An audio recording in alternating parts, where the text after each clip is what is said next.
আমি যে নির্দোষ এটা সবার কাছে উন্মোচিত হয়েছে। আমি স্বীকারোক্তি দিইনি। পুলিশ নতুন করে এই হত্যাকাণ্ডের তদন্ত শুরু করেছে। আল্লাহ পাকের শুকরিয়া যে আমাকে নির্দোষভাবে প্রমাণ করা হয়েছে এবং আমি যে নির্দোষ এটা সবার কাছে উন্মোচিত হয়েছে।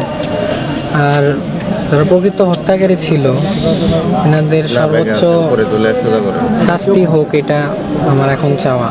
এছাড়া অন্য এরকম বিষয়ে আমার কোনো আর চাওয়া পাওয়া নেই। আপনার উপর যে জুলুম হলো এটার ব্যাপারে আপনি কি চান? উপরে যে জুলুমটা হয়েছে এখন হয়েছে ওই রকমভাবে আমি কিছু বলতে পারতেছি না। ওই বিষয়ে আমার অভিভাবকদের কাছে আপনারা নিয়ে নেবেন। আমি ওই বিষয়ে কিছু বলতে চাচ্ছি না। না, এখন তো ধরেন আদালত আপনাকে জামিন দিলেন, কিন্তু এখনো কাগজে কলমে কিন্তু আপনার নাম রয়েছে, একটা দায়ও আছে। সেই দায় থেকে আপনার নিজের মাকে হত্যার যে দায়টা একটা বাহিনী দিচ্ছে এবং যে কারণে কাগজে কলমে এখন আপনার নামটা রয়েছে, সেই দায় থেকে আপনি মুক্তি চান কিনা স্যার, ওইটা একটু বলবেন। এটা থেকে অবশ্যই আমি মুক্তি চাই। আচ্ছা, ওই দিনে যে আপনাকে বাসা থেকে উঠিয়ে নিয়ে আসলো একটি বাহিনী, তারপরে কি ঘটনা ঘটেছিল? আমরা তো নানান ঘটনা শুনি সেই বিষয়টা দিয়ে।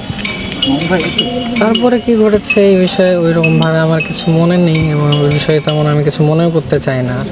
যা হয়ে গেছে হয়ে গেছে। আপনি কেন স্বীকার করলেন যে আপনি আপনার মাকে হত্যা করেছেন? আমি কোনো স্বীকারোক্তি দিইনি। কোনো স্বীকারোক্তি দেননি? সাংবাদিকদের সামনে তো র্যাব এই কথা স্পষ্ট বলেছে যে আপনি স্বীকারোক্তি দিয়েছেন।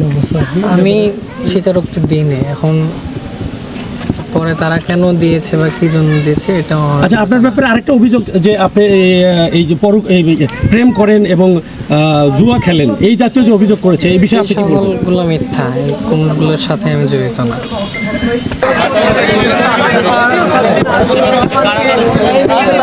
কিছুক্ষণ আগে